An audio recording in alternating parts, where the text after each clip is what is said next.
video ya. Nah, tadi 30 menit sebelumnya Anda sudah mengerjakan pretestnya ya. Oke, jadi ini ada 10 pertanyaan ya terkait dengan chapter 6 ya tentang video dari buku referensi kita. Nah, kita akan bahas dulu ya pretestnya. Jadi sebenarnya tujuannya supaya Anda menyiapkan dulu ya, membaca dulu materi yang akan kita bahas. Jadi kalau Anda lihat referensi yang kita gunakan, yang saya sudah share di e-learning ya. Nah, jadi chapter 6 ini fokus di pembahasan tentang video ya. Salah satu elemen multimedia yang paling paling menarik ya. Karena sejumlah karakteristik dibandingkan elemen multimedia yang lain yang sudah kita pelajari. Jadi kita sudah lewati pembahasan tentang teks, kemudian image ya, kemudian apa lagi, suara, terus animasi ya. Nah, ini yang kelima ya, merupakan elemen paling akhir adalah video.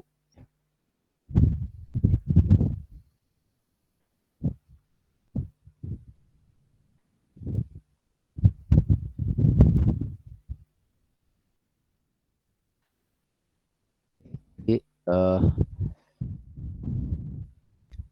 video merupakan elemen yang paling berat ya, paling berat karena dia paling menyita memori. Kenapa? Karena di dalam video itu ada rangkaian gambar. Jadi semakin tinggi frame rate-nya, maka semakin banyak gambar per detiknya. Nah, jadi ini berlipat-lipat ya, puluhan kali lipat lah katakanlah, atau mungkin ribuan kali lipat dari sebuah gambar. Nah, jadi makanya kebutuhan memori untuk menyimpan, kemudian kebutuhan bandwidth untuk menyalurkan video ini menjadi sangat besar ya dibandingkan elemen multimedia yang lain. Nah, di bab 6 ini ada banyak hal yang dibahas ya. Nah, ya ini pembahasannya sebenarnya sebelah sini ya. Bisa Anda lihat. Jadi dibahas tentang penggunaan video khususnya yang digital ya. Jadi era digital sekarang di video juga ya sudah lazim digunakan ya. Mungkin tanpa Anda sadari lah, itu sudah ada dalam setiap aspek kehidupan kita ya. Nah, jadi video digital ada di mana-mana ya. Di handphone misalnya, kemudian ada di web, ada di tayangan televisi ya. Televisi yang baru itu nanti menggunakan sinyal digital ya. Jadi termasuk video digital. Nah, tapi sebelum era digital, sebelumnya ada video yang analog ya. Sampai sekarang juga masih banyak pada sebagian aplikasi itu masih digunakan video analog. Nah, Anda harus tahu ya, harus bisa bedakan antara video yang analog dan digital. Mungkin karakteristik yang paling mendasar adalah digital itu direpresentasikan dalam kode biner. Jadi bentuknya file gitu ya. File itu sebenarnya adalah rangkaian dari kode-kode biner. Sedangkan yang analog yang jelas itu bukan dalam bentuk biner ya. Jadi bentuk sinyal yang kontinu ya. Sinyal yang berubah secara terus-menerus ya. Kalau digital itu sifatnya diskrit ya. Jadi hanya ada dua ya, 0 dan 1 gitu ya. Nah, kemudian juga dibahas tentang ini dua konsep dasar dari video digital yang namanya kontainer dan codec ya. Nah, dua istilah ini harus diketahui dan dibedakan dengan jelas. Nah, kadang tidak begitu ini ya, tidak begitu aware mengenai perbedaan istilah ini ya, kontainer dengan codec. Nah, kemudian dua bagian terakhir terkait dengan bagaimana katakanlah mendapatkan video ya. Kita bisa mendapatkan klip video dari berbagai sumber atau kita bisa buat sendiri. Kemudian bagian terakhir itu bagaimana melakukan syuting atau pengambilan dan editing dalam penggunaannya di produk multimedia. Nah, jadi di chapter 6 ini ada 5 hal lah gitu ya yang dibahas. Nah, jadi kita lihat mungkin soal pretest.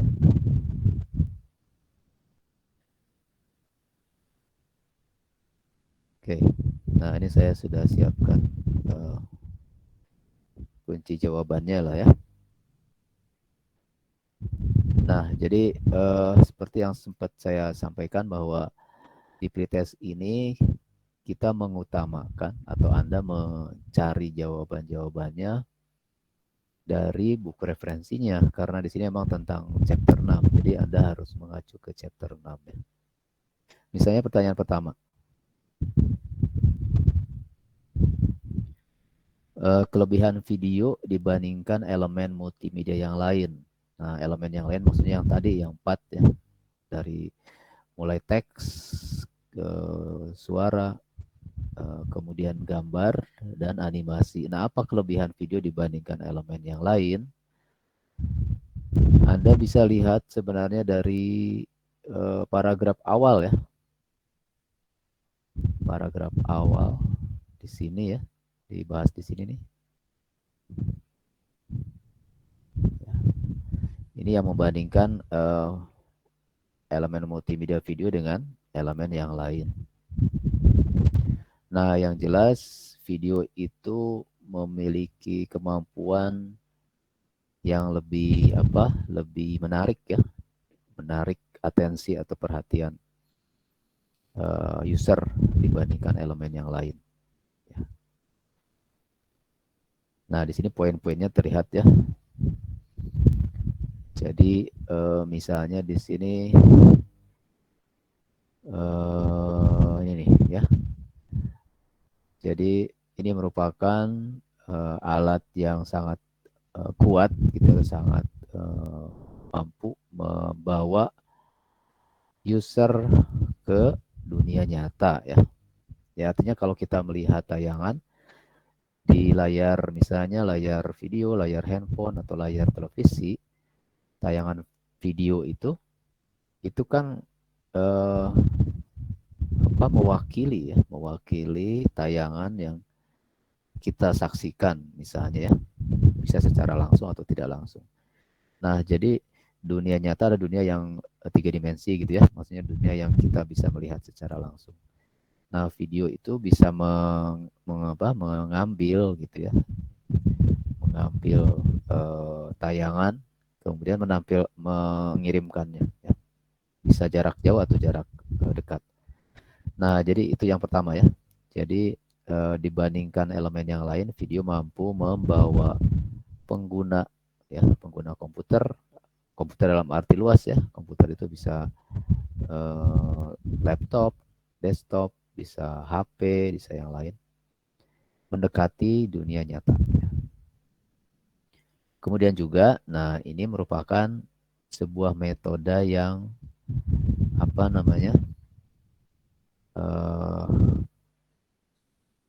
kalau dilihat di poin di sini ya, yang secara efektif bisa menampilkan pesan. Jadi efektivitas penyampaian pesan akan lebih efektif dengan menggunakan video. Nah, itu sebenarnya memudahkan user ya dalam memahami. Jadi efektif itu kan artinya tepat sasaran. Jadi profil misalnya diri kita itu bisa dibuatkan profil dalam bentuk teks gitu ya, kayak Anda buat CV gitu, itu kan bentuknya teks. Nah, bisa juga Anda gunakan video sebagai apa perwakilan dari profil kita ya. Nah, itu tentu saja video akan bisa menyampaikan lebih efektif ya mengenai diri kita kalau Anda buat videonya dengan sangat bagus ya. Jadi tampilan atau pesan yang kita mau sampaikan itu bisa lebih efektif ke ke orang atau pihak yang kita ingin perlihatkan. Nah, kemudian yang berikutnya ini bisa menguatkan cerita ya, penceritaan. Kalau Anda mau menjelaskan sesuatu ya, itu lebih mudah dan lebih kuat kesannya kalau Anda sajikan dalam bentuk video. Jadi storytelling itu akan lebih efektif ya, akan lebih kuat penerimaannya dengan menggunakan video. Dan yang terakhir ini, jadi penontonnya bisa retain itu mempertahankan. Jadi lebih lama diingat gitu ya. Retain itu lebih lama diingat dibandingkan elemen yang lain. Ya. Apalagi videonya yang dramatis, ya.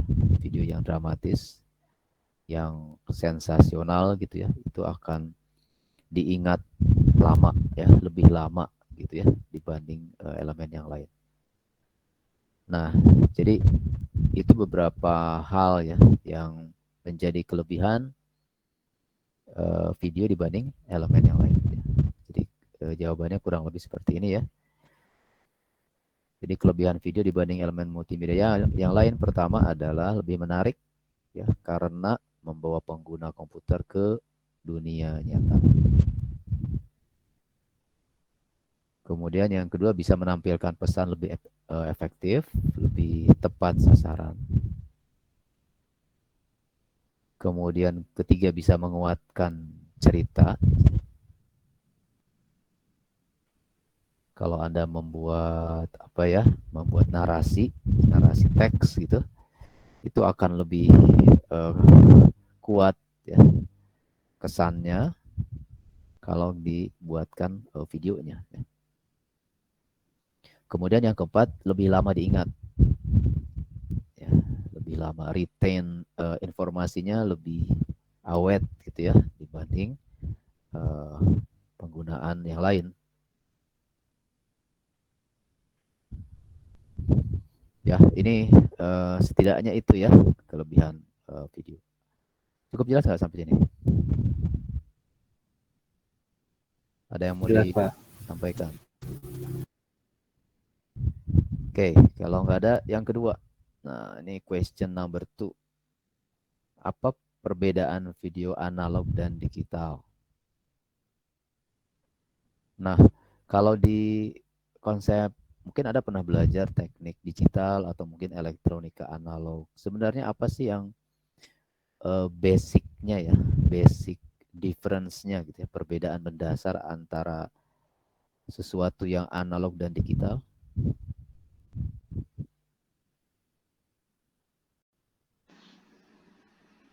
Yang analog masih manual nggak sih, Pak? Manual itu apa artinya?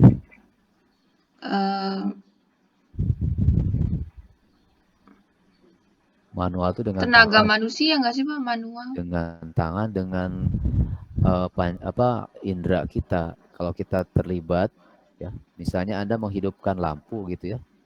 Nah, manual itu balikannya otomatis biasanya. Jadi kita harus pakai tangan, pakai switch ya, saklarnya ditekan. Atau Anda pakai perintah yang lain, perintah suara itu termasuk manual karena kita menggunakan indera indera kita. Nah, jadi manual itu berlawanan dengan otomatis. Jadi kalau manual menggunakan indera kita untuk menggerakkannya atau menjalankannya. Kalau otomatis enggak, ya. Otomatis itu misalnya Anda masuk aja ke ruangan, lampunya nyala sendiri. Nah, itu otomatis. Atau misalnya setiap tanggal awal bulan gitu ya, misalnya pulsa atau kuota internet Anda otomatis diisi gitu. Tanpa Anda minta, tanpa Anda beli. Nah, itu otomatis. Jadi tidak dengan intervensi kita gitu ya. Tidak dengan tangan kita, dengan upaya kita, tapi secara langsung. Nah, mungkin yang dimaksud dengan analog versus digital gitu ya. Nah, kalau analog itu bentuk sinyalnya adalah continue ya. Continue itu sinyal yang terus menerus. Jadi perubahan dari satu sinyal ke nilai sinyal yang lain itu terus ya, continue. Jadi tidak terputus-putus. Nah, kalau digital sebagai kebalikan dari analog, sinyalnya itu discrete ya, sinyalnya terputus-putus. Jadi kalau di digital komputer kita menggunakan dua nilai saja. Jadi 0 misalnya untuk mewakili 0 volt ya. Kemudian 1 untuk mewakili 5 volt gitu. Nah, jadi yang ada di komputer itu hanya dua nilai ya. Jadi tegangannya itu kayak pulsa, bentuknya kayak pulsa ya.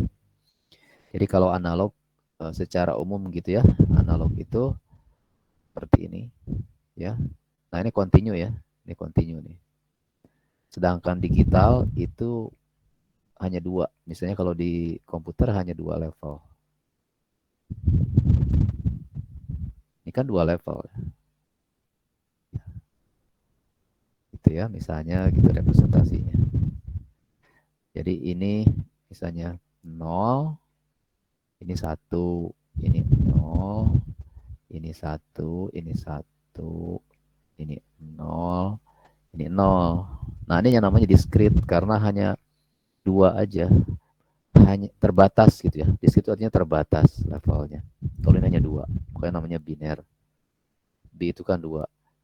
Nah, kalau yang analog enggak, ini kalau ditanya ada berapa level sih?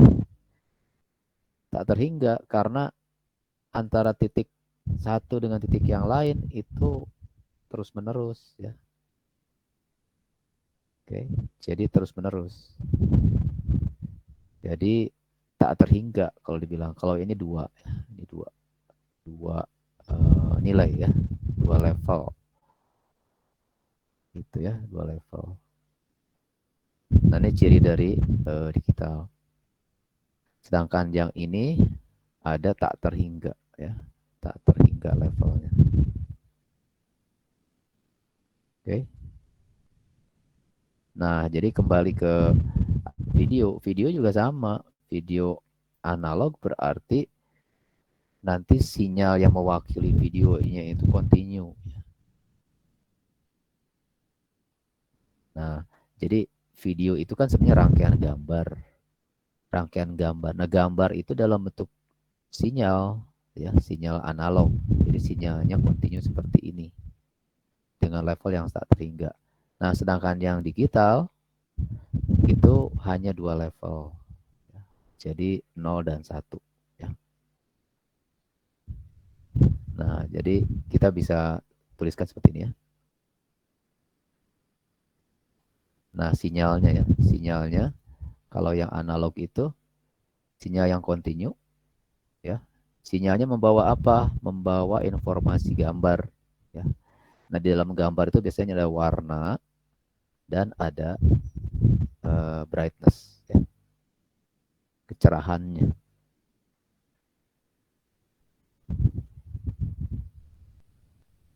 Nah, kemudian ini sebenarnya muncul video yang pertama kali analog itu dari teknologi televisi ya.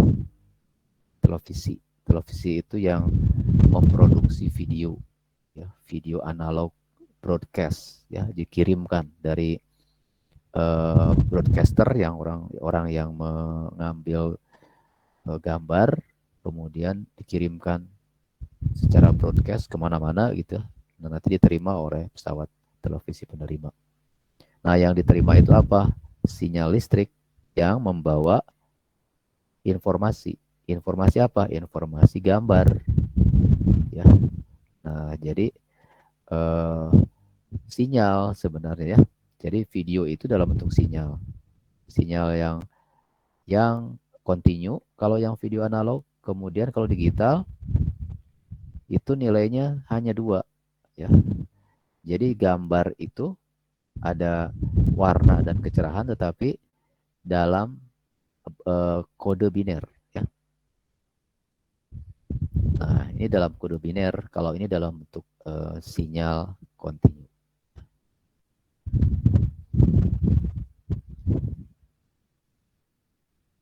Nah, itu ya perbedaannya ya. Jadi kalau dilihat dasarnya sebenarnya keduanya bentuknya sinyal listrik, tetapi yang satu kontinu, yang satu sudah digitalisasi.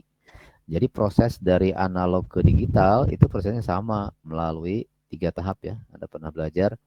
Pertama namanya sampling, kedua quantizing, ketiga encoding ya. Nah, jadi converter dari analog ke digital itu melewati 3 sub proses. Sampling, Anda ingat ya, sampling itu sinyalnya diambil sampelnya ya. Seperti misalnya kemarin kita lihat, misalnya sinyal suara ya, suara ini kan analog nih. Nah, nanti sampling diambil hanya titik-titik tertentu saja. Nah, itu proses sampling. Jadi diambil ini, kemudian ini gitu ya. Ini,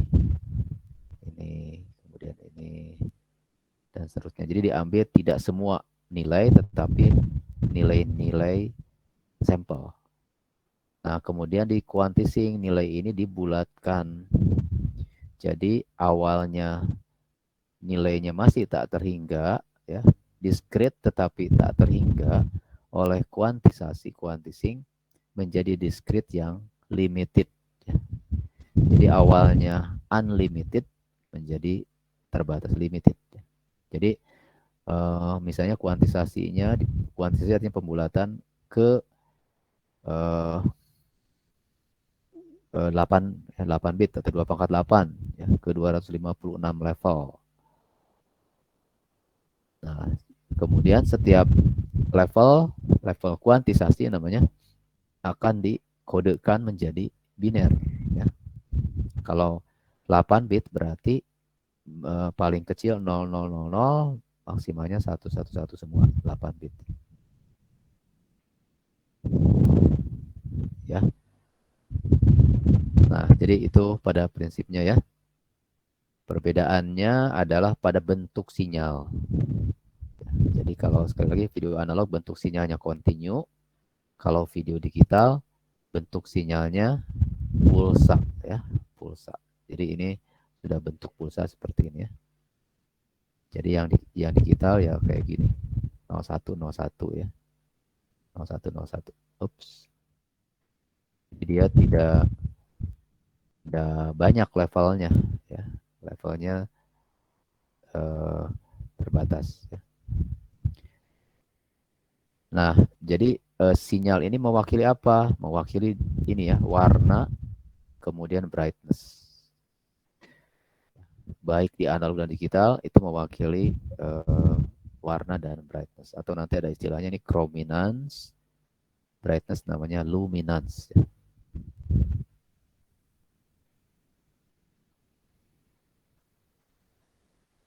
Oke, ya. Itu yang kedua. Kita lanjutkan ya. Yang ketiga. Ini pertanyaan ketiga adalah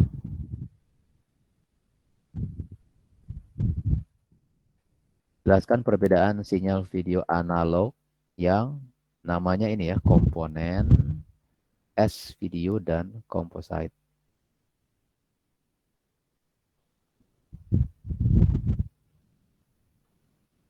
Nah, ini ada di bagian ini ya. Nah, di sini terlihat sih jelas ya.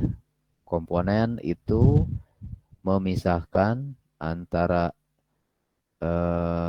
kanal red, green, dan blue ya. Jadi kan setiap pixel atau setiap warna itu kombinasi dari 3 cahaya primer ya. Cahaya primernya adalah merah, hijau, biru. Nah, kalau dipisahkan, jadi ada tiga kanal, masing-masing merah, hijau, biru. Nah, itu adalah sinyal namanya komponen ya. Nah, ini paling tinggi ya kualitasnya. Nah, yang lebih rendah itu namanya S-video atau separate video. Nah, kalau ini dipisahkan menjadi 2 kanal ya. Yang satu namanya brightness atau luminance, yang satu chrominance ya. Jadi luminance itu brightness, kecerahan gambar, dan chrominance itu adalah warna. Dan yang terakhir itu namanya composite. Nah, kalau komposit gabungan itu digunakan hanya satu kanal untuk semua informasi. Dia dicampur jadi satu dalam satu kanal atau satu kabel. Ya. Jadi apa yang dicampur ya warna dan chrominance serta ada tambahan sinyal sinkronisasi. Ya, nah, ini termasuk video analog.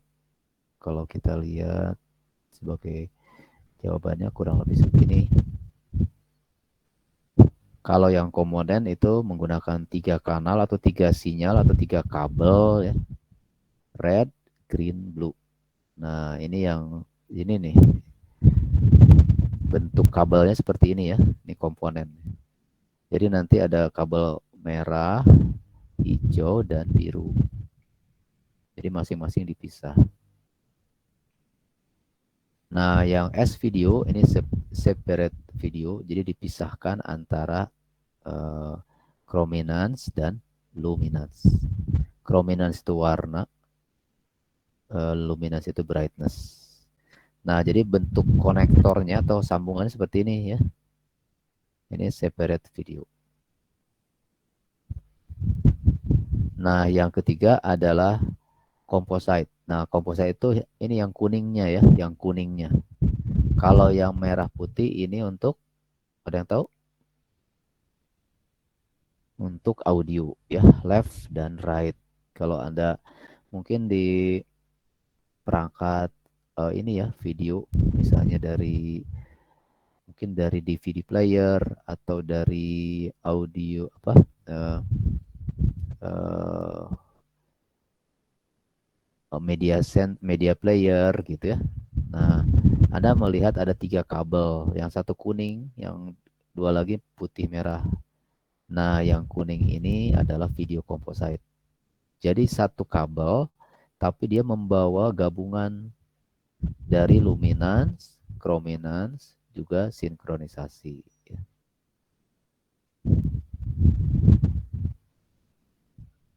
Nah, jadi yang ketiga ini adalah konektor analog video yang umum dipakai. Ya. Nah, yang lebih baru tentu saja ada yang namanya digital. Contoh yang paling populer adalah namanya HDMI. Nah, HDMI itu sudah digital ya. Jadi coba saya perbesar nih perbandingannya.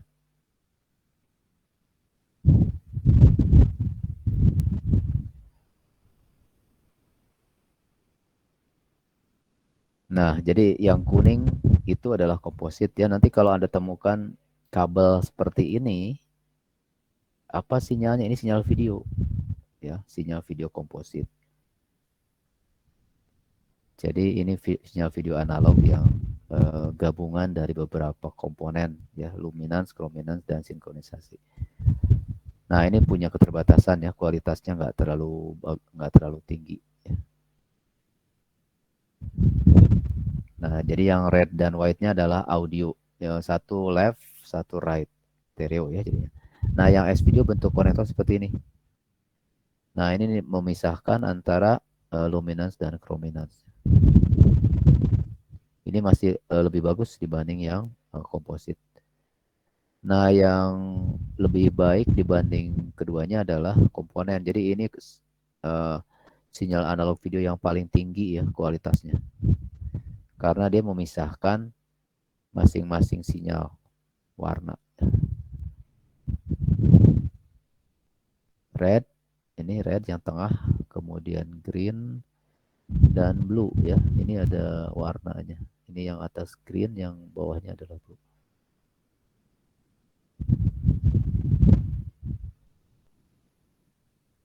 Dan yang HDMI ini yang digital. Ya, ini full HD mensupport sampai resolusi 1080 pixel. Nah, jadi beda ya. Yang 3 pertama ini analog, kalau yang paling kanan HDMI yang digital. Selain HDMI ada yang namanya DVI. Ya.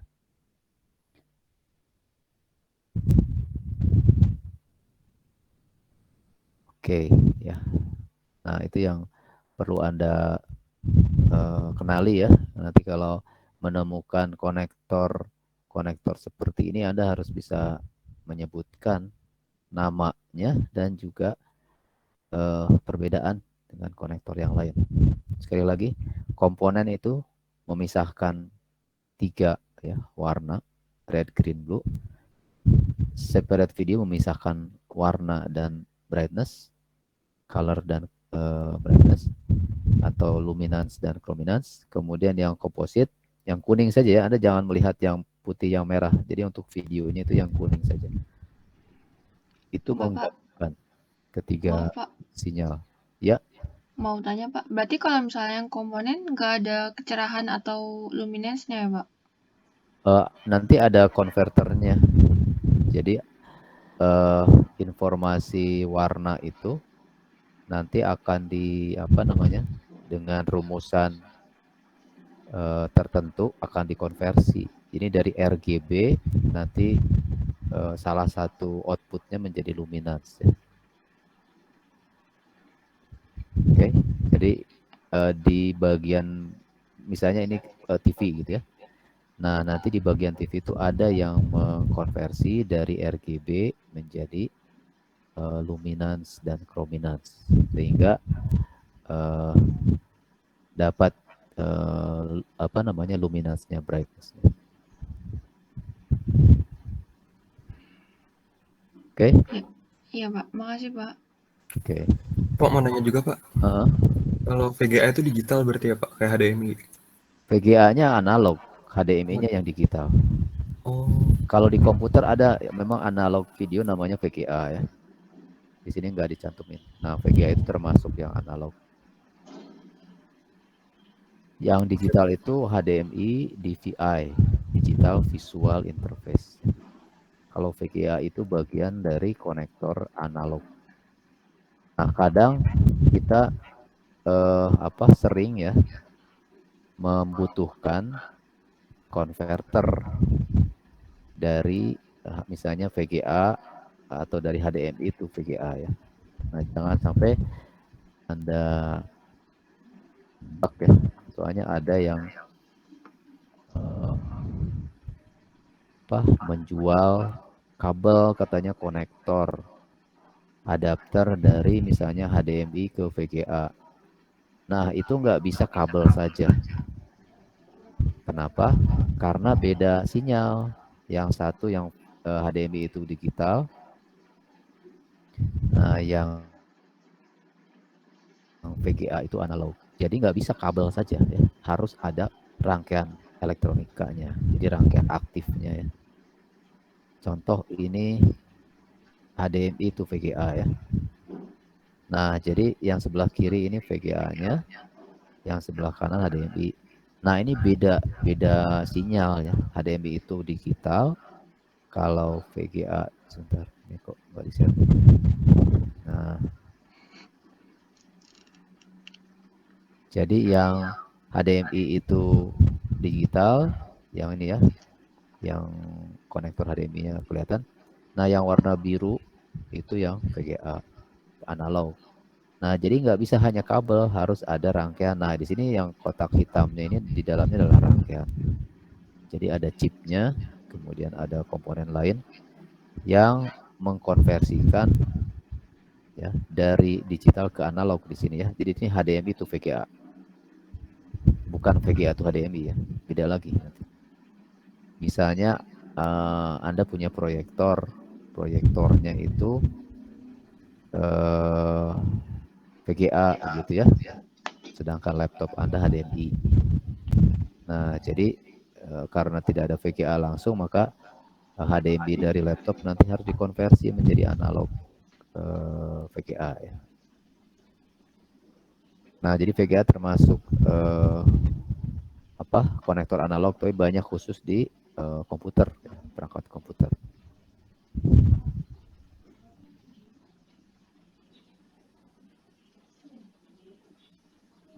Oke ya, itu yang ketiga. Nah, yang keempat, nah ini ada pertanyaan mengenai proses scanning. Secara umum scanning itu adalah sebuah proses pembentukan gambar. Jadi di layar yang kita lihat, Anda tertipu sebenarnya ya. Jadi gambar itu tidak langsung muncul sekaligus, tetapi akan dibentuk dengan proses scanning. Jadi gambar itu tidak diproyeksikan langsung seperti Anda menonton proyektor itu lewat proyektor. Tapi gambar itu akan di scanning ya, dibentuk dengan teknik scanning. Ya. Nah, untuk memberi ilustrasi, saya akan tayangkan di sini ya. Ini sebuah prinsip dasar scanning ya pada pesawat televisi. Ya. Ini dari How Stuff Works. Ini videonya sudah cukup lama ini. Tapi ini bisa memberikan gambaran bagaimana proses pembentukan gambar di layar televisi. Ya. Nah, coba kita lihat. Anda perhatikan bagian-bagian dari tabung TV-nya ya. Kemudian bagaimana proses pembentukan atau scanningnya. Ya, kita lihat. TVs are amazing and they get better every year. The basic technology, though, has been around for about 50 years. Let's take a look at how it works. This is the inside of your basic television set. I know it looks complicated like a nuclear reactor to a lot of people, but it really only has 4 important parts. Back here, there's the electron gun, then the steering coils, then the phosphor screen up front, that's where the image is going to be displayed, and a glass tube that holds it all together. The electron gun, ooh, it sounds like it's out of Star Wars, but its job is simply to produce 1 or 3 electron beams that are going to shoot forward and light up the phosphor screen.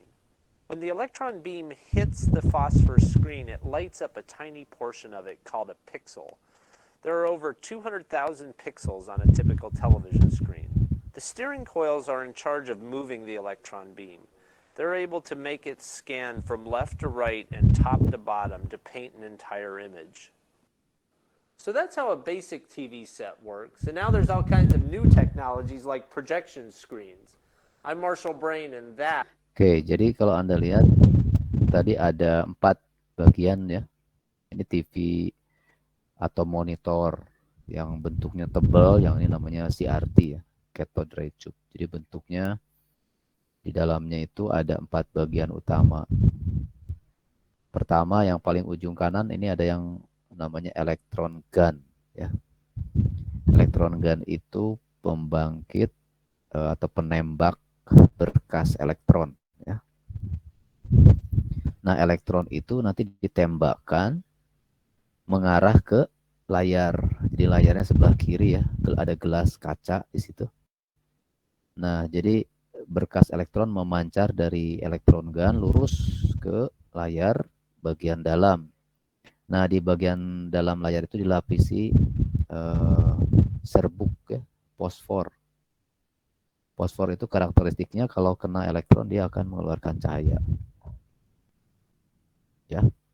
Nah, kalau TV berwarna, berkas elektronnya membawa 3 informasi, ya, red, green, dan blue. Jadi ada 3 berkas tadi yang memancar, ya, dari elektron gun ke layar, ya. Nah, jadi ini ada tiga katakanlah 3 berkas kecil lagi, yaitu yang merah, hijau, dan biru.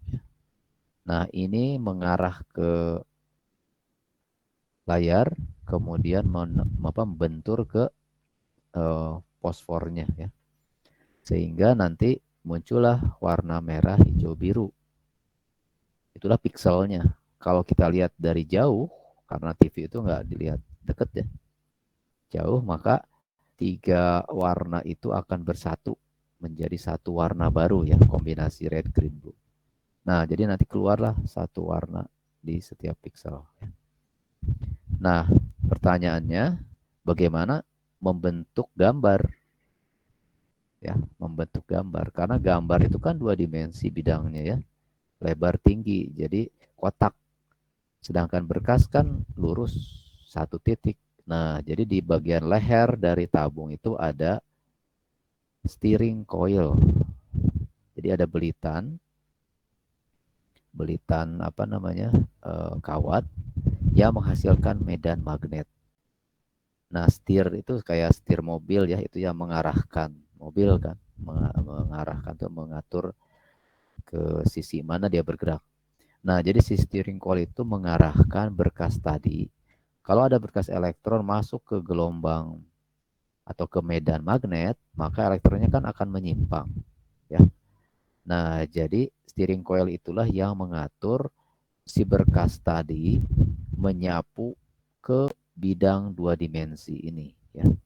Jadi kotak gambarnya, frame-nya itu dibentuk karena berkas tadi disimpangkan oleh si steering coil, ya, sehingga si berkasnya nanti menyapu, ya, menyapu dari mana urutannya, dari atas ke bawah. Nah, atas itu dari kiri ke kanan, bawah dari kiri ke kanan pindah ke garis berikutnya, kiri ke kanan, terus, ya, dari atas ke bawah. Jadi kiri ke kanan, kemudian atas ke bawah. Nah, jadi itulah proses scanning, ya. Proses pembentukan frame atau gambar dengan cara menyapu, ya, atau menembakkan berkas elektron, ya, berkas elektron dari elektron gun ke arah layar. Tadi layar gelasnya dilapisi dengan fosfor, ya. Nah, jadi itulah proses scanning, ya. Nah, di tabung, layar tabung, begitu prosesnya. Kalau di layar yang lain nanti prosesnya hampir sama. Yang jelas adalah gambar itu dibentuk tidak sekaligus, tidak sekali jadi, tetapi kayak Anda ngecat, ya, kayak ngecat tembok gitu, ya. Dari kiri ke kanan, terus pindah ke bawah, terus gitu, ya, sampai ke bagian paling bawah. Nah, tapi kenapa kita nggak lihat prosesnya? Karena kecepatan scan-nya yang sangat tinggi, ya, sehingga mata kita tidak menyadari, gitu, ya, adanya proses scanningnya. Kita hanya taunya gambar sudah jadi aja terbentuk. Ya, nah itu yang dimaksud dengan proses scanning. Jadi sekali lagi, scanning adalah sebuah proses pembentukan gambar di layar, ya, dengan cara menyapu, ya, garis gambar dari kiri ke kanan, kemudian dari atas ke bawah, dan seterusnya, ya. Nah, jadi kembali ke pertanyaan di sini. Pada teknologi televisi, ya, televisi analog, itu menggunakan teknik yang namanya interlace scanning. Interlace artinya selang-seling. Jadi, prosesnya adalah gambar itu dibentuk tidak berurutan, tetapi selang-seling antara garis-garis yang bernilai ganjil, kemudian bergantian dengan garis-garis yang bernilai genap. Ya, nah contoh seperti ini. Jadi pada scan yang pertama itu yang garis ganjil aja yang ditembakkan gitu, yang dimunculkan. 1, kemudian 3, 5, 7, 9 sampai terakhir. Nah, berikutnya pindah ke nomor-nomor yang genap. Jadi 2, 4, 6 dan seterusnya. Ya, jadi tidak sekaligus, tetapi silih berganti ya, ganjil dan genap. Nah, istilah nomor-nomor yang ganjil itu disebut sebagai odd field atau field pertama. Kemudian yang nomornya genap namanya even field. Nah, jadi frame itu keseluruhan gambar, sedangkan field itu setengah frame. Yang nomornya ganjil namanya odd field, yang nomornya genap namanya even field. Ya. Nah, jadi sebenarnya interlace itu menghasilkan gambar yang lebih kasar, ya kan? Karena pada satu saat mata itu melihat hanya setengah frame. Ya. Nah, jadi ini banyak dipakai untuk TV ya, TV analog terutama. TV analog. Jadi kualitas kehalusan gambarnya tidak setinggi pada TV digital, karena yang analog itu menggunakan interlace. Kalau TV digital itu kebanyakan menggunakan yang kedua, yaitu yang progresif.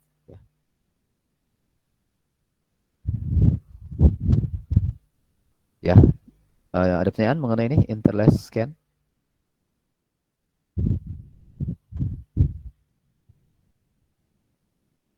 Oke, kalau nggak ada, kita lihat pertanyaan berikutnya terkait dengan scanning, yaitu yang progresif. Nah, ini kebalikan dari interlace.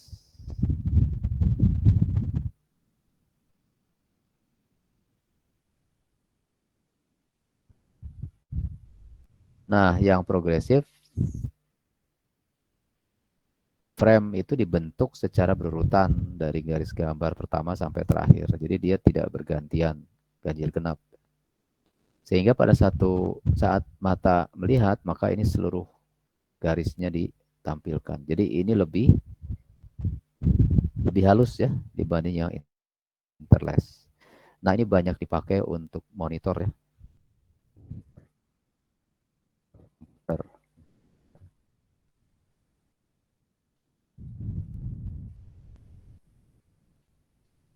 Nah, kenapa harus? Karena kita melihat monitor itu kan jarak dekat ya.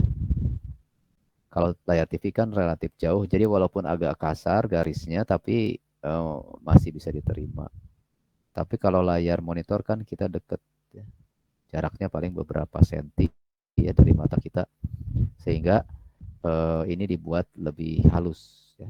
Jadi resolusinya lebih tinggi yang progresif dibanding interlace.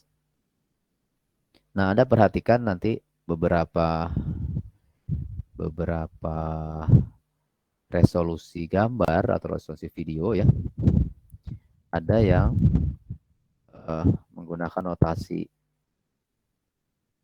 Misalnya ada yang seperti ini ya, ditulis misalnya video dengan resolusi 1080p. Nah, ini artinya apa? P di sini artinya apa? Banyak yang salah arti ya. Banyak yang mengartikan P itu adalah pixel, padahal bukan. P di sini artinya progresif.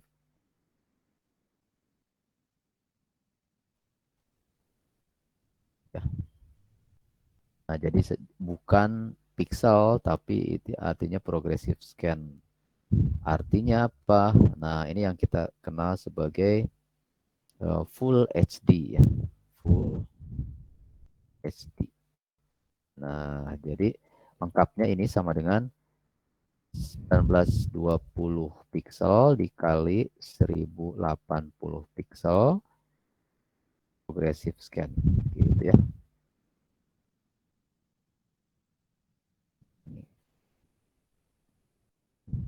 Nah, jadi Anda mengartikannya seperti itu. Ada juga misalnya video 720p. Nah, itu HD ya. Jadi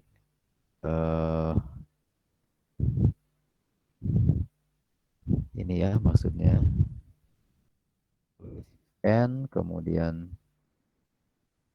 masuknya sebagai full HD ya, di resolusinya sekian. Nah, contoh yang lain misalnya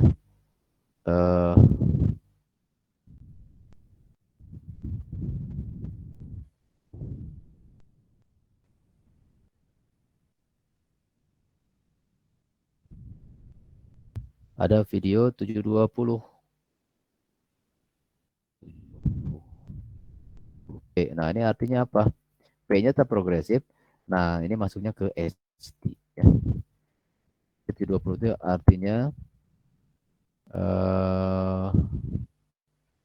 resolusinya berapa? 1280 ya. 1280 dikali 720.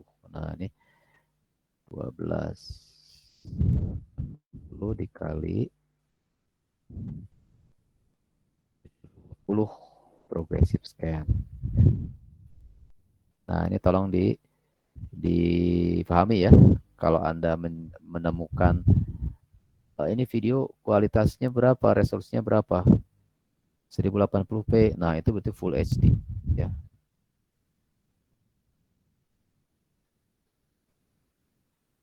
Kalau yang 720p ini HD saja ya.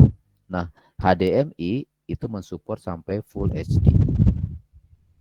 Jadi konektor video digital yang HDMI itu bisa menampilkan gambar dengan resolusi tertinggi ya, full HD. Walaupun memang di atas full HD ada lebih tinggi lagi ya. Ada 4K, ada 8K, bahkan ada 16K. Nah, itu terkait dengan resolusi. Video resolusi.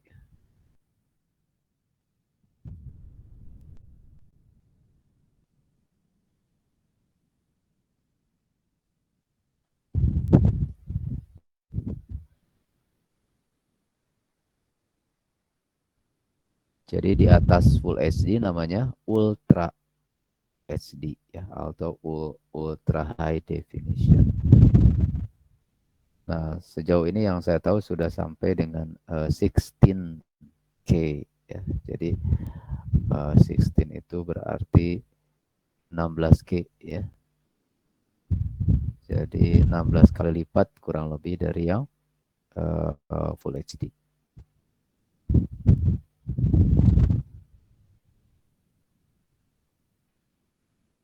Oke, mungkin ini sebagai gambaran saya copy tentang resolusi ya.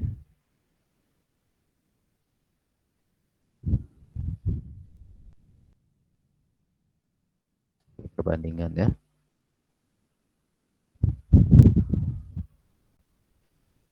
Nah, jadi Full HD ini 1920 dikali 1080. Kalau HD 1280 kali 760. Tapi ada dua versi ya. Ada yang progresif, ada yang interlace. Nah, tentu saja yang interlace itu lebih rendah kualitasnya dibanding dengan yang progresif. Nah, jadi Anda perhatikan teknik scanningnya ya. Kalau scanningnya progresif, itu kualitasnya 2 kali lipat lebih halus dibanding dengan yang interlace. Nah, kalau yang interlace, ininya nanti menggunakan rotasi I. Harus saya balik sedikit ya. Nah, jadi dia menggunakan I, gitu ya di sininya. Nah, ini interlace scanning. interlace. Nah, ini bukan termasuk Full HD ya.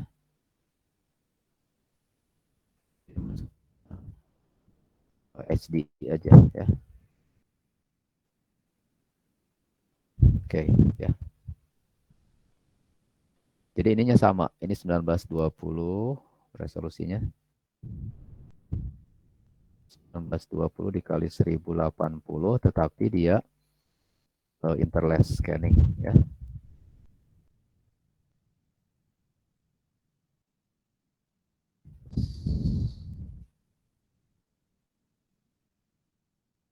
Nah, jadi ini lebih kasar lah, katakanlah lebih kasar dibanding dengan yang kualitasnya tidak setinggi yang progresif.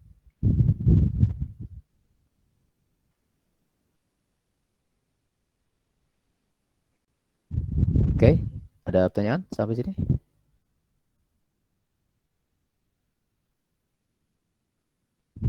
Oke, kalau nggak ada, saya lanjut. Ya, oke. Pertanyaan berikutnya. Perbedaan overscan dan underscan. Ini ada di bagian bawah pada saat membahas tentang ini ya. Nah, ini layar. Layar itu biasanya ada dua bagian. Ada bagian panelnya, ada bagian bezel. Ya, bezel itu kayak rangkanya gitu ya. Nah, beberapa pesawat televisi atau monitor itu menggunakan bezel yang ada yang tipis, ada yang tebal, ada yang bezel-less. Bezel-less itu nggak ada bezelnya, nggak ada frame-nya gitu ya, frame fisiknya. Nah, jadi ada istilah overscan itu kalau gambarnya atau videonya itu lebih besar ya ukurannya dibandingkan ukuran dari screen-nya, dari layarnya. Sehingga tidak muat semua kan, karena layarnya lebih kecil dibanding ukuran gambarnya. Jadi overscan dia terlalu besar, melebihi batas scan-nya lah gitu ya. Sehingga ketutup ya, ketutup sama bezelnya. Nah, itu yang namanya overscan. Kebalikannya ada underscan. Nah, kalau underscan berarti sebaliknya, gambarnya lebih kecil dari ukuran layar, sehingga nanti menyisakan atau akan muncul ya sisi hitam di dalam bezelnya ya. Nah, itu konsepnya ya. Nah, tadi di atas ini perbandingan progresif dan interlace.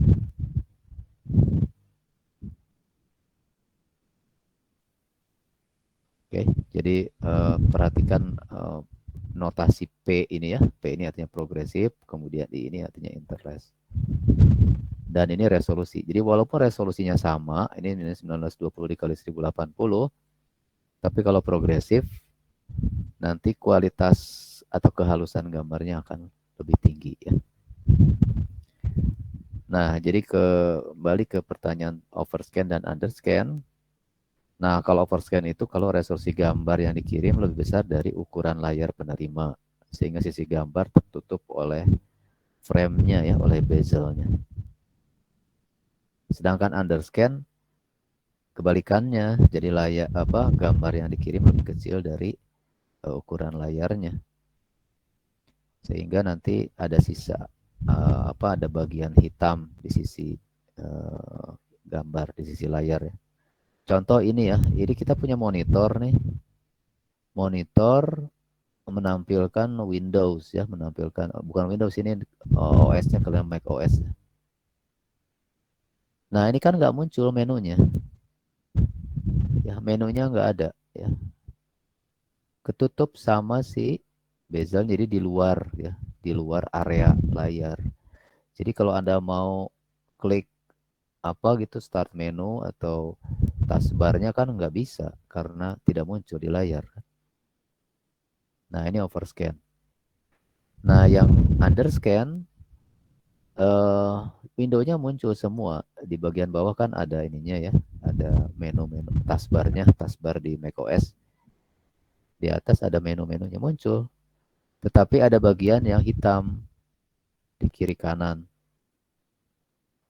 Nah, itu yang namanya underscan. Jadi karena ukuran gambar yang ditampilkan lebih kecil dibanding ukuran layar.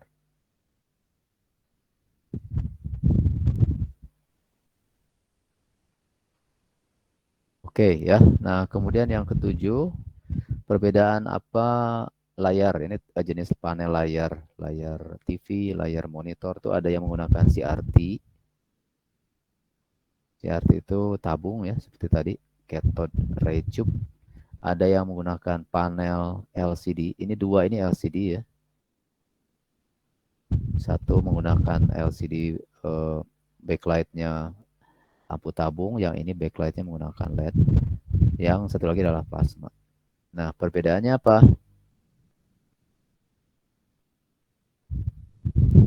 Coba saya lihat respon tadi, ada yang jawabannya apa? Bentar ya, saya lihat.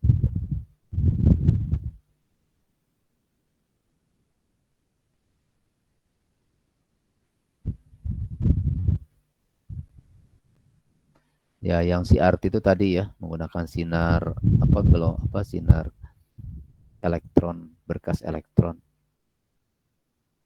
Tebal ya, memang karena dia perlu ruang untuk menembakkan berkas ya. Semakin besar ukuran layarnya, berapa inch, maka semakin tebal. Sedangkan LCD dan LED itu layar datar dan tipis, betul ya, karena dia tidak perlu elektron gun ya. Nah, plasma mungkin ini ada yang perlu dibahas. Jawabannya jangan hanya menyebutkan singkatan kepanjangannya ya. Jadi Anda harus lebih detail.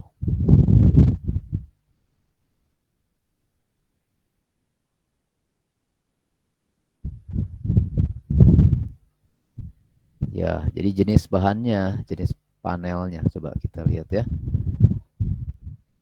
Nah, CRT itu menggunakan layar kaca, tadi ada gelas, lapisan layarnya yang diberi lapisan fosfor.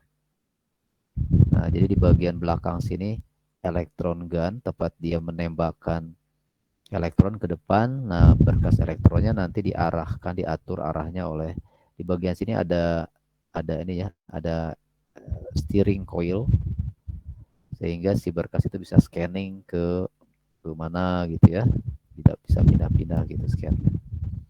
Nah, di dalamnya ada lapisan layar gelas kaca gitu ya, yang ditaburi bubuk fosfor, sehingga si elektron tadi mengenai fosfor kemudian mendar ya, mengeluarkan cahaya.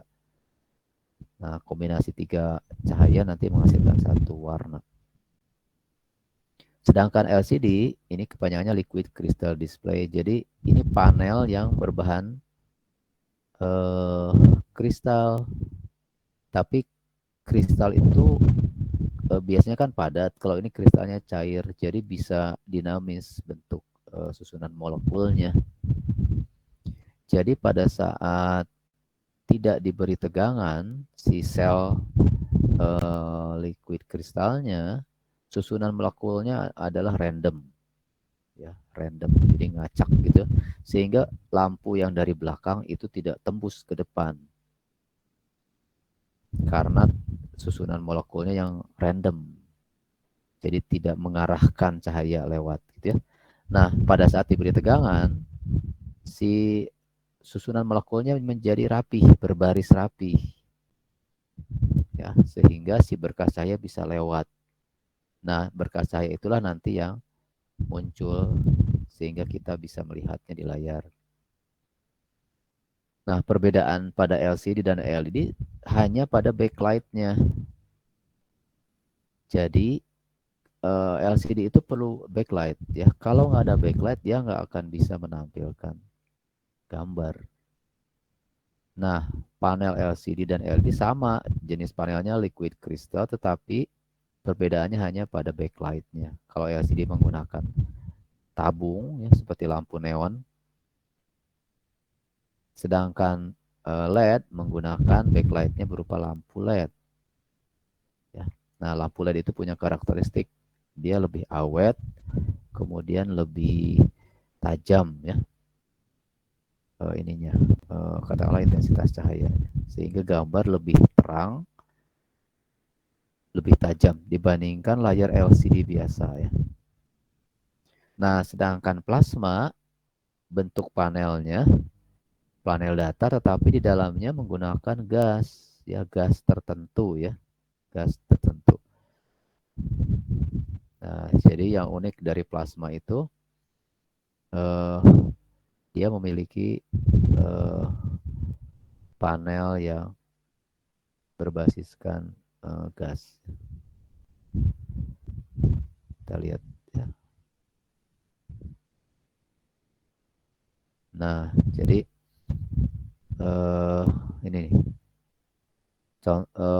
Kelebihan plasma itu cocok di tempat yang gelap ya. Karena dia gasnya itu kayak tadi ya, yang bisa mengemisikan gitu ya cahaya lebih baik walaupun pada kondisi yang gelap.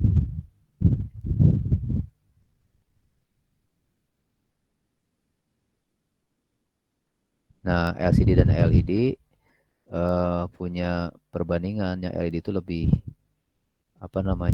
lebih terang ya, dibandingkan yang LCD. Kemudian bisa lebih tipis ya ukurannya dan lebih hemat daya. Sedangkan yang LCD biasa itu punya kelebihan ukurannya bisa lebih besar ya. Oke ya. Nah, itu sedikit perbandingan dari jenis panel ya, jenis panel dari layar monitor atau layar TV. Nah, sekarang yang lebih dominan itu di pasaran itu menggunakan LED ya. Jadi panel LCD yang backlight-nya LED. Oke. 7. Nah, apa ini maksud dengan degaussing?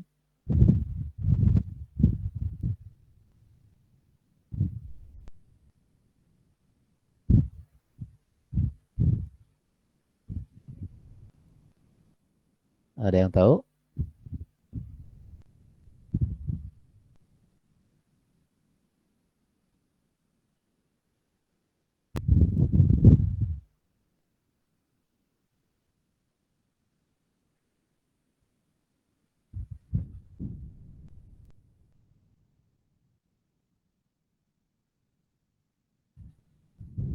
Yang tahu apa itu degaussing?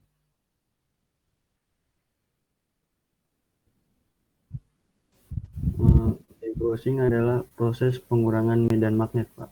Digunakan untuk mengatur ulang medan magnet monitor CRT atau untuk menghancurkan data pada perangkat penyimpanan magnetik. Oke, jadi intinya ini hanya terjadi ya, hanya dilakukan pada layar tabung yang CRT ya, tabung pada CRT, cathode ray tube. Nah, ini sebenarnya upaya untuk menghilangkan gauss ya, gauss. Jadi dampak karena Anda mendekatkan medan magnet yang cukup kuat ke tabung. Ini kalau Anda iseng ya main-main, magnet ditempelkan di layar TV tabung, ini bahayanya itu. Jadi si warna itu akan mengalami distorsi ya, akan mengalami kerusakan. Karena magnet ini akan menarik ada sebenarnya ada jaring ya. Bentar saya mau cari videonya untuk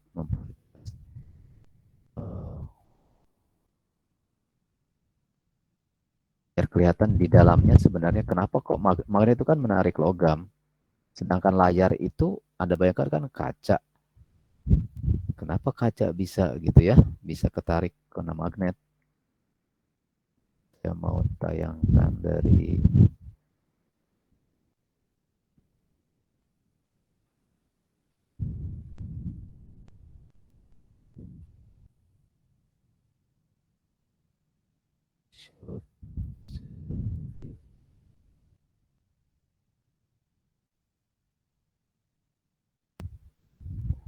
Oke, nah saya tayangkan lagi dari House Book.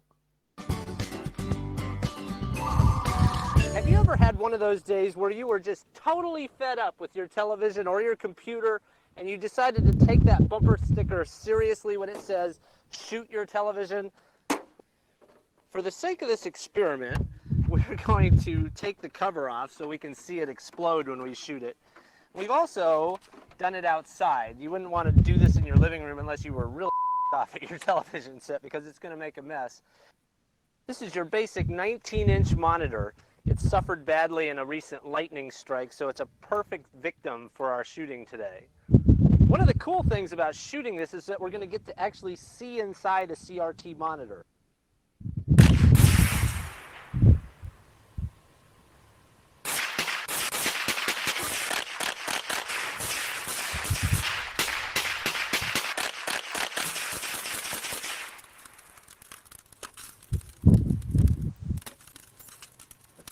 So I do want to point out how precise that first shot was. You can notice that it was right in the center of the screen. That's not bad from like 30 yards away.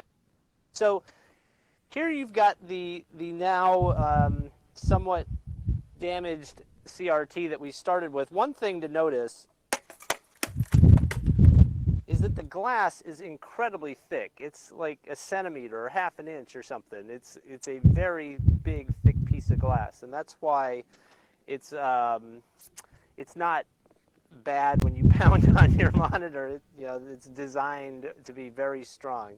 This is the phosphor that's actually coated on the back of the viewing screen. The electron beam hits that phosphor and causes it to light up. Each pixel is made up of 3 individual dots of phosphor, one red, one green, and one blue, that's been coated onto the glass.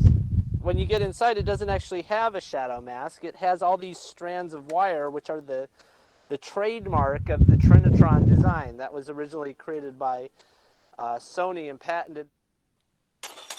Now let's go find the electron gun.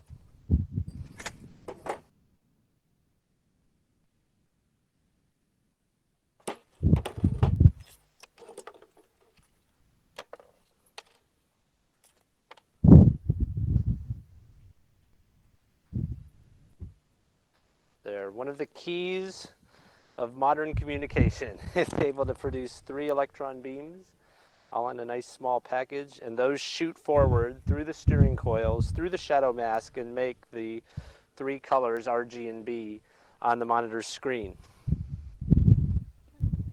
So that's what would happen if you shot your television set or your computer monitor. I'm Marshall Brain, and that's how stuff works. Oke, jangan dicoba di rumah ya. Don't try this at home. Nah, ini Anda lihat, ini gelasnya tebal ya. Ini berapa senti gitu ya. Nah, yang putih ini adalah, ada yang tahu nih? Yang putih di gelas bagian dalam. Ini adalah lapisan serbuk fosfornya ya. Jadi yang berkas elektron tadi kan mengenai ini serbuknya, kemudian dia akan mendar ya, akan mengeluarkan cahaya. Nah, sebenarnya sebelum kena ke fosfor ini ada bagian yang namanya shadow mask ya. Nah, ini bentuk kawat. Nah, ini sebenarnya jaring-jaring ya. Ini kawat. Kawat artinya dia bentuknya logam ya, bahannya logam. Nah, ini membentuk kayak jaring. Screen kayak gitu ya, screen kayak saringan gitu. Itu yang mengarahkan si berkas itu pada titik tertentu, jadi nggak kemana-mana. Nah, jadi pada saat Anda mendekatkan magnet ke layar tabung ini, maka si logam ini, si shadow mask ini akan ketarik gitu ya. Akan ketarik sehingga arah berkasnya nanti bisa berubah. Oke. Nah, sehingga kita akan melihat adanya perubahan warna di sini ya. Nah, jadi gaussing itu adalah muncul perubahan warna di layar gara-gara adanya medan magnet yang menarik shadow mask-nya sehingga arah berkas menjadi berubah ya. Nah, untuk menghilangkannya kita gunakan proses yang namanya degaussing. Jadi degaussing itu sebenarnya upaya untuk menghilangkan ya, menghilangkan pengaruh gaussing tadi. Oke, mungkin saya coba share lagi nih.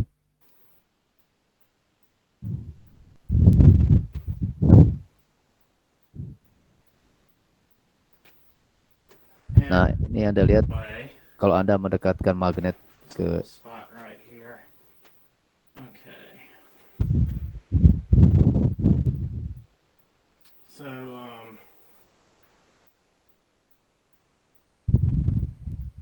as we move it further and further away from the screen.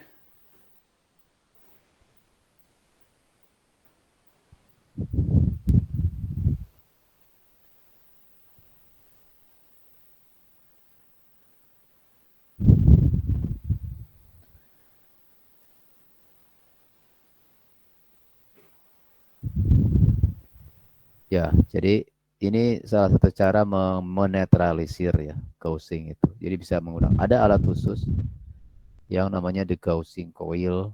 Nah, contohnya yang di sini ya, di sebelah kanan gambar yang ini. Nah, itu alatnya akan katakanlah menghilangkan, jadi distorsi warna pada layar itu bisa dihilangkan. Walaupun kadang tidak 100% bisa hilang ya. Nah, jadi degaussing adalah proses kebalikannya ya, menetralisir atau mengadjust pengaruh medan magnet eksternal yang mempengaruhi berkas elektron pada khususnya layar tabung ya, di monitor atau di TV model-model lama ya. Nah, ini tidak berlaku untuk TV LCD ya, karena di sana tidak menggunakan shadow mask.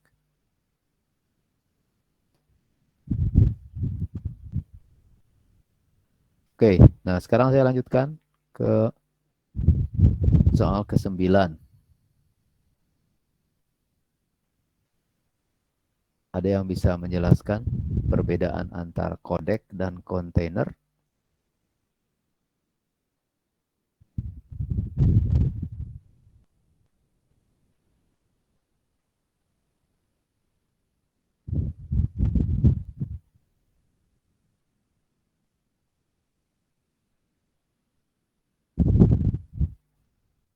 Ada yang tahu?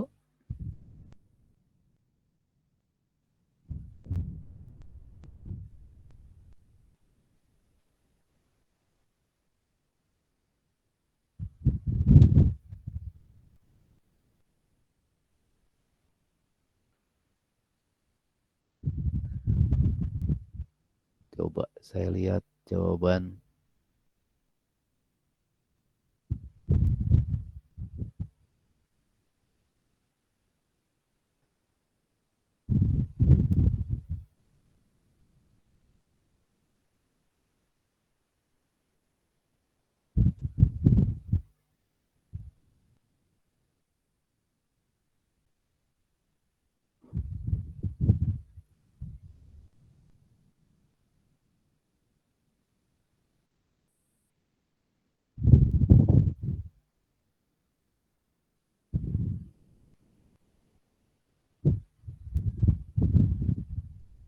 Nah, kontainer itu sama seperti kontainer barang ya. Jadi fungsinya adalah mengemas Jadi dia mempackaging, ya, mempackage, mengemas video, ya, video. Jadi video sendiri biasanya yang digital itu sudah dilengkapi dengan kompresi. Nah, jadi kontainer itu lebih ke arah bagaimana formatnya, ya, format pengemasannya. Sedangkan kodek itu ke proses kompresi, ya, atau dekompresi. Kodek sendiri itu kepanjangannya adalah kompresor dekompresor. Jadi ini software atau hardware untuk melakukan proses kompresi, meringkas, ya, ukuran bit. Jadi video itu kan besar ukurannya, dengan teknik kompresi ukuran bitnya menjadi jauh lebih kecil, ya. Nah, sedangkan kontainer itu format penyusunan. Jadi hasil video, hasil kompresi tadi nanti disusun seperti apa, kemudian ditambahkan informasi lain, misalnya metadata atau informasi tentang player yang bisa digunakan, kemudian informasi yang lain. Nah, jadi kontainer lebih ke upaya untuk mengatur, ya, penyimpanan video dan lain-lain di dalam sebuah file, ya.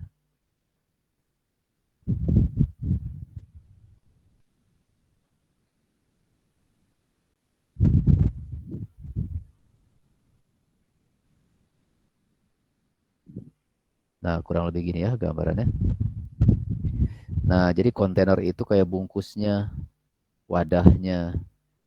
Di dalamnya dimasukkan video hasil kompresi, kemudian termasuk juga audionya, ya, karena di dalam file video itu biasanya termasuk ada audionya. Jadi audio video, jadi audio streamnya juga masuk. Kemudian metadata, ya. Metadata itu informasi tentang informasi dari file. Nah, jadi di dalam file kontainer berisi kodek apa yang digunakan, kemudian hasil video dan audionya, kemudian lain-lainnya. Nah, jadi formatnya contoh, ya. Kalau kodek itu ada berbagai standar, misalnya MPEG. Ya, ini MPEG itu berkembang, ya, ada MPEG 1, MPEG 2, kemudian MPEG 4. Kemudian ada H26, H26X, ya. Kemudian Theora, kemudian VP6, VP8, ini dari Apple. Nah, ini nama-nama kodek, ya. Nah, sedangkan kontainer itu kayak bungkusnya tadi, dia itu biasanya dilihat dari ekstensi filenya. MP4, ya, .mp4, .mkv, .mov, .webm, gitu, ya, .avi, dan seterusnya. Nah, itu format atau wadahnya. Sedangkan di dalamnya kita nggak bisa langsung tahu, ya, kecuali kalau kita lihat propertiesnya, metadatanya misalnya. Baru kita tahu kodeknya apa yang dipakai, ya, player apa yang bisa menggunakan playbacknya, dan seterusnya. Ya, jadi kontainer lebih ini, ya, lebih ke arah ininya, ke arah format, ya. Contoh nih, selain itu, ya, tadi ada OGG, kemudian ada FLV, gitu, ya. Ada MP4, ada MOV, ada WMV, WebM, RM, dan seterusnya. Nah, jadi di dalam kontainer ada data video dan audio termasuk, ya, kemudian kodek yang digunakannya apa, kemudian media player yang bisa memainkannya apa. Di dalamnya juga bisa termasuk metadata. Metadata adalah informasi penting tentang track yang ada di dalamnya. Jadi lebih ke arah data dari data, gitu, ya. Data dari video. Video yang audio atau video yang lain itu informasinya disebut sebagai metadata, ya. Nah, sedangkan kodek ini biasanya ada yang standar internasional, ada yang standar perusahaan. Nah, tujuan kompresi sebenarnya untuk mengecilkan ukuran file ya, supaya bisa disimpan lebih banyak, kemudian bisa dikirim lebih cepat. Nah, jadi kodek itu kepanjangannya secara umum itu coder dan decoder, tetapi kalau untuk kompresi biasanya kompresor, dekompresor. Ya. Bentuknya bisa software, bisa bentuk hardware. Nah, contoh-contohnya misalnya ini, Theora, kemudian H264, kemudian yang lebih umum adalah MPEG. Ya. Nah, MPEG macam-macam. Ada MPEG 1, MPEG 2, MPEG 4, dan seterusnya. Nah, sempat terjadi perang kodek ya, jadi ada persaingan lah yang cukup sengit antara sejumlah standar. Ya. Ya, ada standar internasional, contohnya MPEG dan H264, kemudian ada standar yang dibuat oleh perusahaan, oleh Google, oleh Apple gitu ya. Sehingga beragamlah akhirnya ya. Nah, di sini contoh beberapa browser yang bisa mensupport berbagai kontainer dan kodek. Jadi yang ideal kan semua browser itu bisa memainkan semua jenis video. Berarti kan harus memiliki kodek yang bermacam-macam. Nah, ini sebagai perbandingan. Ini IE, kemudian Firefox yang 4, kemudian Safari, Chrome, Opera, kemudian di perangkat mobile ya, di iPhone, iPad, atau di Android. Nah, ini Anda bisa lihat. Jadi, ini yes artinya bisa disupport. Jadi, si browser ini misalnya bisa memainkan MP4, kontainernya, kemudian kodeknya H264 untuk video dan ACC nih, untuk audio. Tapi Firefox nggak bisa gitu ya. Opera nggak bisa. Kemudian MOV ini dari Apple ya. Kontainernya dari menggunakan MOV, tapi kodeknya menggunakan H264 dan ACC. Nah, ini hanya Safari yang support dan produk Apple, karena Safari dan iPhone itu kan produk Apple, jadi lebih disupport gitu ya. Yang lain nggak bisa ya, nggak bisa playback. Nah, kemudian OGG itu biasanya di komunitas open source ya. Ini disupport oleh Firefox, kemudian Chrome dan Opera. Nah, yang lain enggak. Nah, jadi ini bermacam-macam ya. Ada juga yang perlu diinstal plugin khusus. Nah, seperti FLV. Ini harus diinstal tambahan. Nah, jadi memang yang lebih bagus itu adalah yang disupport oleh berbagai browser gitu ya. Contoh ini mungkin termasuk banyak ininya pendukungnya ya. Yang WebM, kemudian kodeknya pakai VP8 serta Vorbis, ini nama kodek untuk audionya. Nah, jadi ini bisa memperlihatkan dukungan dari web browser terhadap berbagai kontainer dan kodek yang berbeda. Nah, jadi intinya Anda harus pastikan ya, membedakan antara kodek dan kontainer. Harus tahu bedanya. Oke, yang terakhir. Nah, ini udah ada jawabannya nih. Apa dampak perbedaan aspek rasio sinyal video dan perangkat display? Nah, kita harus tahu dulu apa yang dimaksud dengan aspek rasio. Ada yang bisa jelaskan? Apa itu aspek rasio?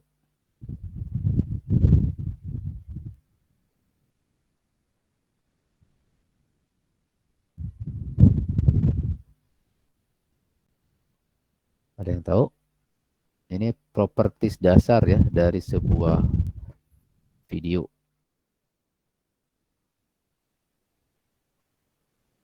Nah, properti utama, ya termasuk utama lah.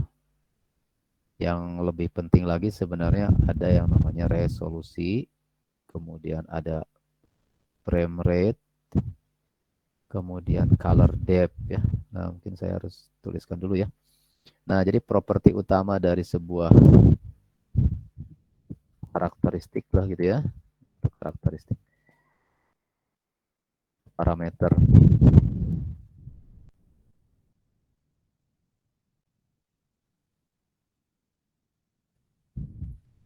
Oh. Pertama adalah resolusi. Yang kedua adalah frame rate.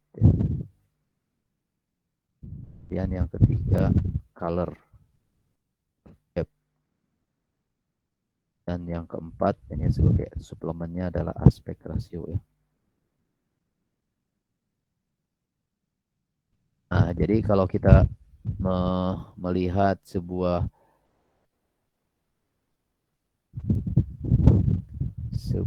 apa namanya? Sebuah file ya. Anda bisa lihat keempat aspek ini, keempat properties ini. Nah, resolusi itu terkait dengan jumlah pikselnya ya, jumlah piksel total. Dinyatakan dalam lebar kali tinggi ini ya. Misal resolusinya berapa? Misalnya 1920 dikali 1080 atau ini namanya 1080p gitu ya. Nah, itu resolusi ya. Nah, yang kedua frame rate. Kalau frame rate kan Anda tahu ya, ini adalah sama seperti animasi ini. Jumlah gambar ya. Dan color depth ini adalah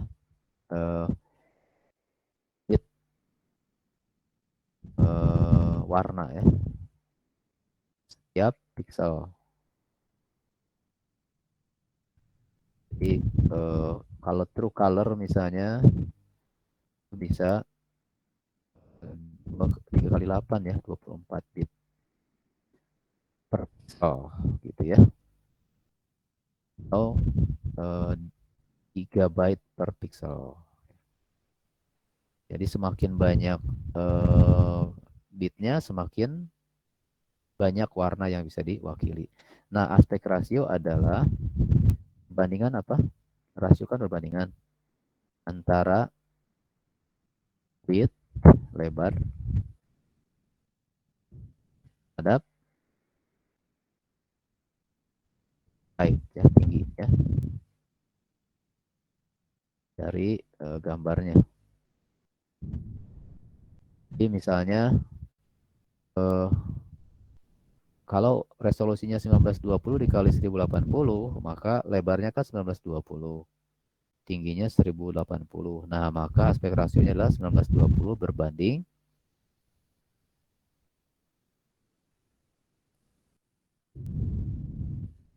misalnya dia 1920 berbanding, jadi bagi ya, berbagi 1080 dengan ini kurang lebih 1,78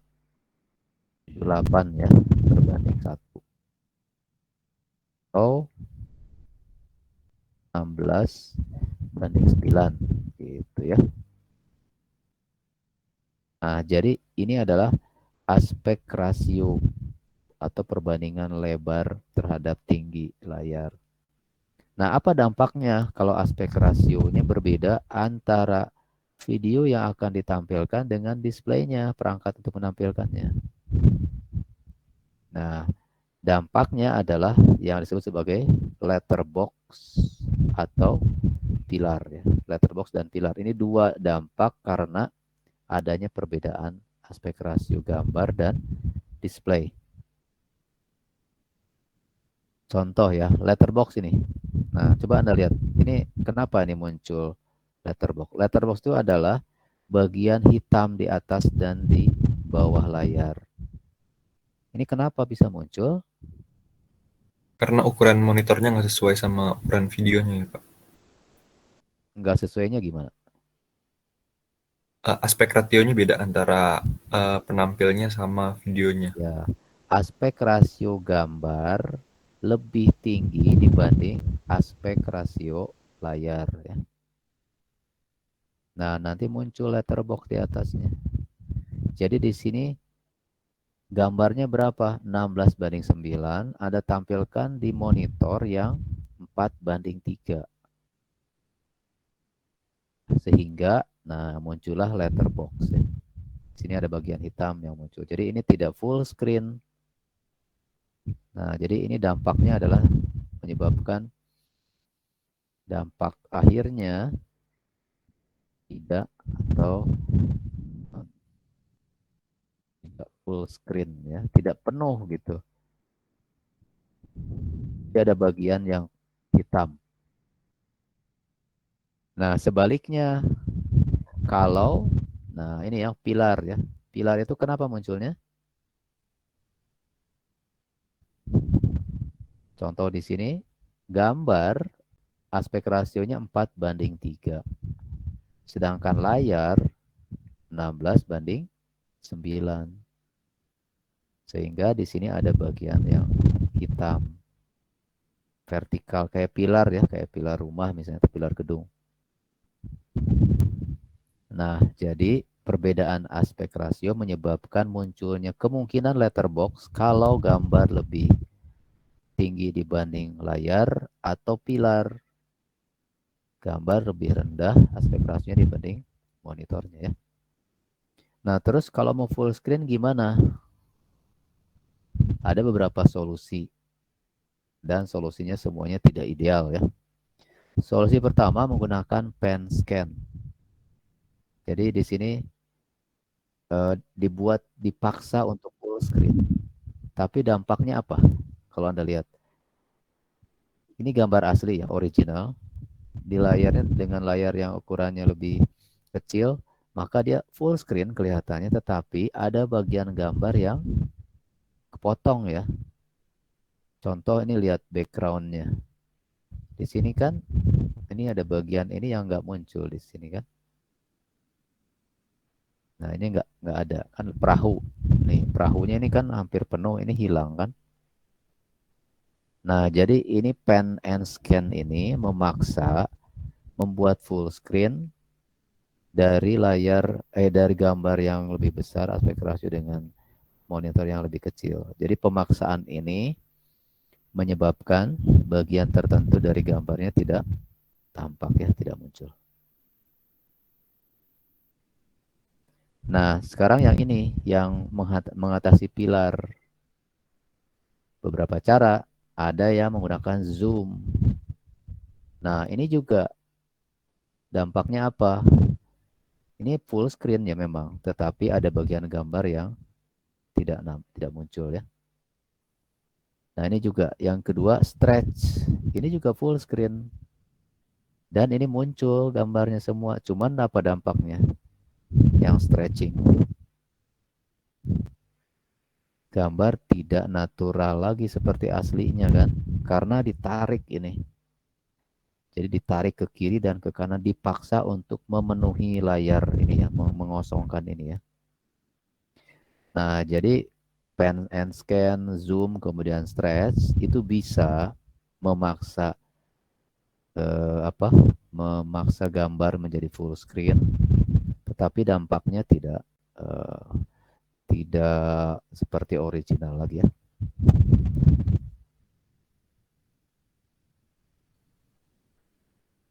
Nah, jadi memang idealnya sih ukuran layar dengan ukuran gambarnya sama. Jadi full screen ya, full screen tanpa ada perubahan. Nah, ini sering ditemukan karena perkembangan teknologi ya. Misalnya di tayangan-tayangan yang sekarang itu kan kebanyakan sudah full HD ya. Full HD itu ini aspek rasio 1,78/1 atau 16/9. Misalnya Anda menyaksikan tayangan live streaming gitu ya. Nah, kamera yang digunakan untuk mengambil dari siaran langsung sepak bola Liga Champions gitu, itu Full HD gitu. Tetapi Anda menggunakan layar TV yang lama, yang layarnya masih 4:3. Nah, itu dampaknya ya ini ya, letterbox nanti ya. Jadi tidak penuh. Nah, jadi terkait dengan produksi, apakah diambil dengan resolusi 16:9, kemudian juga terkait dengan monitor yang kita punya untuk menayangkannya ya. Nah, jadi itulah dampak yang tidak bisa dihindari ya. Diambil solusi juga tidak ideal. Jadi ya harus diterima ya ke kondisi seperti ini. Nah, dampaknya paling nggak enak itu kalau misalnya nonton bola gitu kan, nah bolanya sedang ada di pinggir kanan, ini nggak muncul gitu ya. Kalau Anda paksakan pen and scan misalnya, nanti bolanya nggak kelihatan karena berada di luar ya, di luar ininya, layarnya.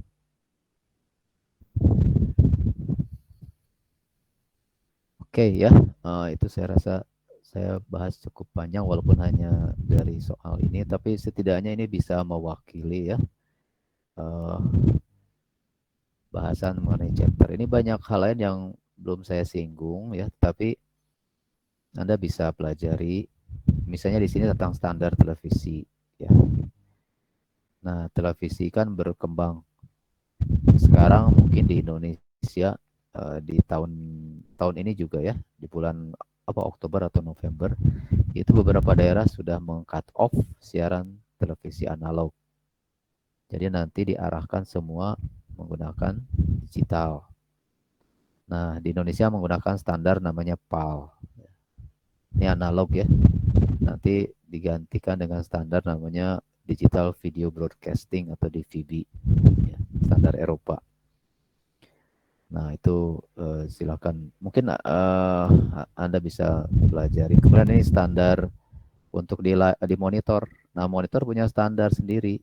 Nah, ini ya, ini ada VGA yang paling awal. Ini aspek rasionya 4:3. Ini resolusinya. Kemudian terus berkembang. Ya. Ada HD. Nah, ini udah 16:9. Nah, ini kalau Anda lihat di laptop Anda ya, Anda bisa cek laptop Anda ini standarnya apa gitu untuk monitornya. Misalnya laptop saya ini masuknya ini nih, HD. Ya, 16:9, 1366 kali 768. Anda bisa cek di desktop ya, klik kanan nanti display properties. Anda bisa cek Anda masuknya ke mana nih? Apakah ke HD atau mungkin masih XGA gitu, atau sudah SD plus. Nah, kalau SD plus nanti ini resolusinya. Atau sudah UXGA, Ultra Extended Graphics. Ini sudah, tapi ini aspek resolusinya nggak terlalu ini ya, 4:3. Nah, yang 16:9 mungkin yang Full HD ya. Nah, ini sudah lebih halus ya gambarnya. Atau lebih tinggi lagi ya. Ini widescreen Ultra Extended Graphic Array. Nah, kalau di laptop mungkin rata-rata masih di kisaran ini ya. Tapi di layar televisi itu sudah berkembang mungkin sampai 8K. Jadi resolusinya makin tinggi lagi. Dengan ukuran panel yang bisa lebih besar dan tentu saja dengan harga yang makin mahal. Nah, itu standar di monitor. Kemudian bagian akhir ya, ini mengenai aplikasi atau software. Nah, ini nanti minggu depan ya kita akan bahas mengenai softwarenya. Kemudian saya bahas juga mengenai projectnya apa. Nah, setelah itu kita akan masuk ke project yang terakhir ya di mata kuliah ini. Nah, Anda menggunakan nanti authoring tools khusus. Dan kemungkinan kita coba offline nanti ya, pada saat mengerjakan proyek yang terakhir nanti. Ya, saya rasa itu dulu ya untuk hari ini.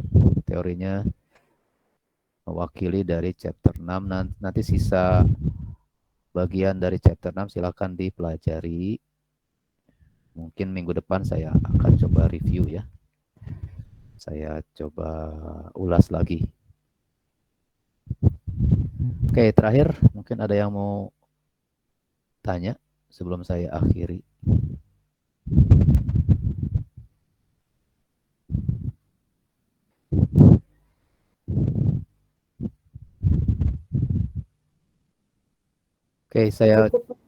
Oke, saya pastikan ini yang hadir atau tidak hadir ya. Saya cek ulang nih ya.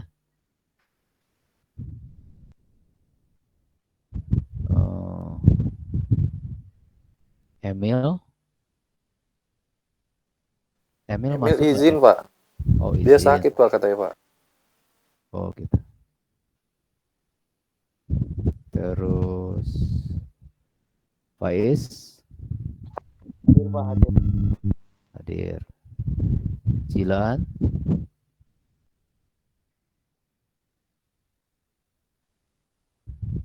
hadir.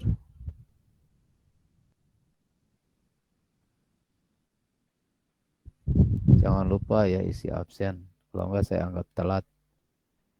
Kemudian udah ya. Oke, cukup saya rasa. Saya akhiri aja. Kita ketemu lagi insya Allah di hari Jumat mendatang ya. Oke, saya tutup. Mohon maaf kalau ada kekurangan. Selamat siang. Assalamualaikum warahmatullahi wabarakatuh. Waalaikumsalam warahmatullahi wabarakatuh. Ya. Terima kasih Pak.